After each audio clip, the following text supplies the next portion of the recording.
Okay, so all of these topics are related to the halogens, group 7. They're all multiple choice questions from AQA A-level chemistry past papers. So I'm going to recommend that you pause on the question, you try to answer it, and then you review by pressing play on the video and keep going through and see how you've done. That way you can find out which areas you need to go back to and review in future. So question 1.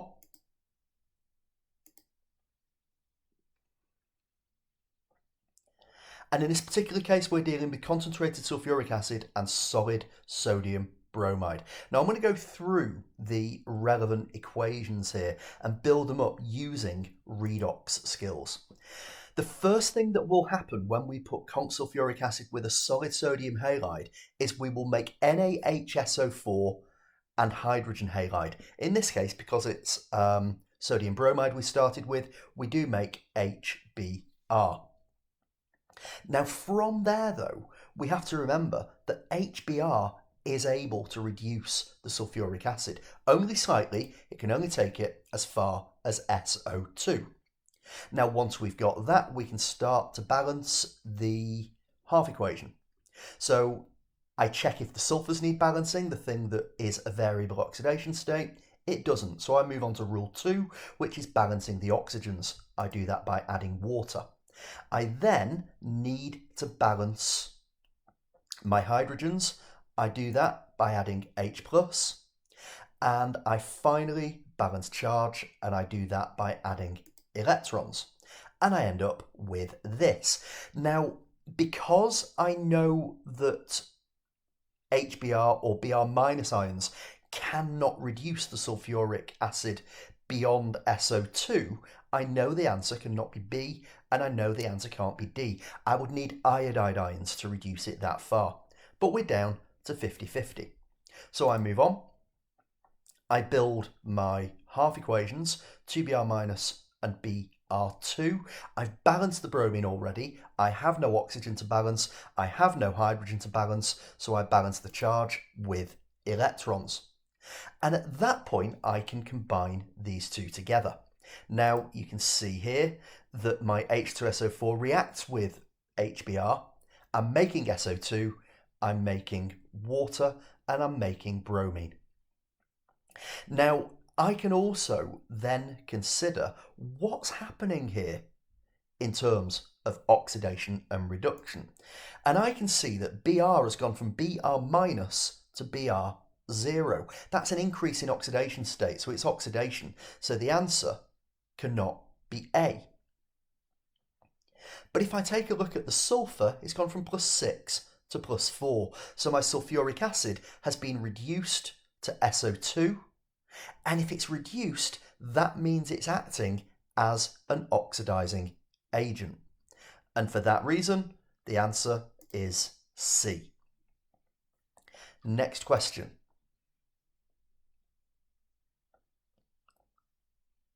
So this is simply something that you have to learn and remember. It's a hugely important equation for you. Let's start to break it down. My NaOH reacts with Cl2, and I make NaCl, NaOCl, and H2O. It's a really important equation because we're seeing one of a couple of examples where we get to view disproportionation. Disproportionation, my sodium is being both oxidized and reduced. Sorry, my chlorine is being both oxidized and reduced in the same reaction. My chlorine on the left has an oxidation state of 0. On the right, it's -1 in the NaCl, but it's +1 in the NaOCl. But we'll get back to the question.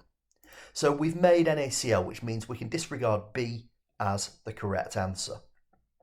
I also know that I'm making water, so I can disregard D. So I'm now down to a 50-50. My answer is A or C. And I've already touched on, actually, what we need to get to the right answer here. Because if I take a look at NaOCl, which is the product that we have to remember, and my sodium has an oxidation state of +1, my oxygen -2. So in this case, my chlorine has an oxidation state of +1. Now that plus 1 is what goes in as a Roman numeral in the name. So the correct answer includes sodium chlorate 1, not sodium chlorate 5. For that reason, the correct answer is A. Moving on.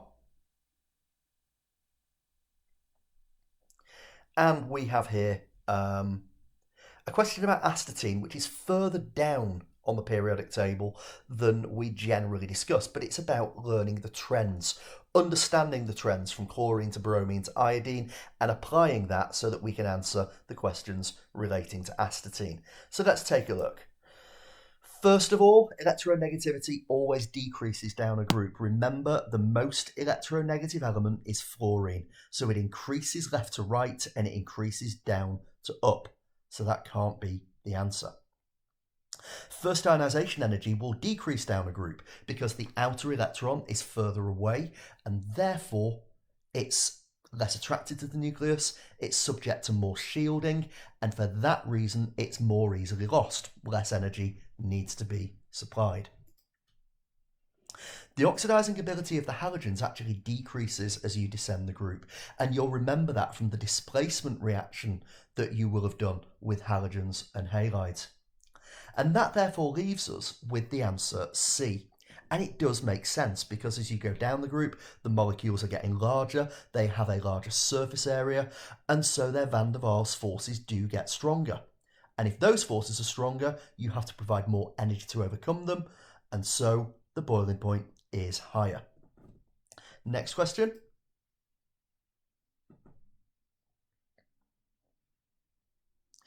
And on this, we've already touched on it with the first question, really. Sodium iodide, so iodide ions, are, of the three that we discuss, it's the best reducing agent. So it can take H2SO4 all the way down to H2S. But it won't only do H2S, it can also reduce to S, and it can reduce to SO2. So we've got all three of those that can be produced. Br- would only take us down as far as SO2. Chloride ions would not reduce the sulfuric acid at all. It wouldn't be a redox reaction. Correct answer is A, Na2SO4. But do be very, very careful here, because in the initial step between solid sodium iodide and concentrated sulfuric acid, you will make NaHSO4, which obviously is easy to confuse if you're not 100% confident and you haven't got a grasp on all of those facts. Next question. And we want to know here a reaction that does take place. So again, let's try to break these down a little bit. Chloride ions are not powerful enough as reducing agents to reduce sulfuric acid at all. So for that reason, we can disregard D. We would need bromide ions to reduce this to SO2.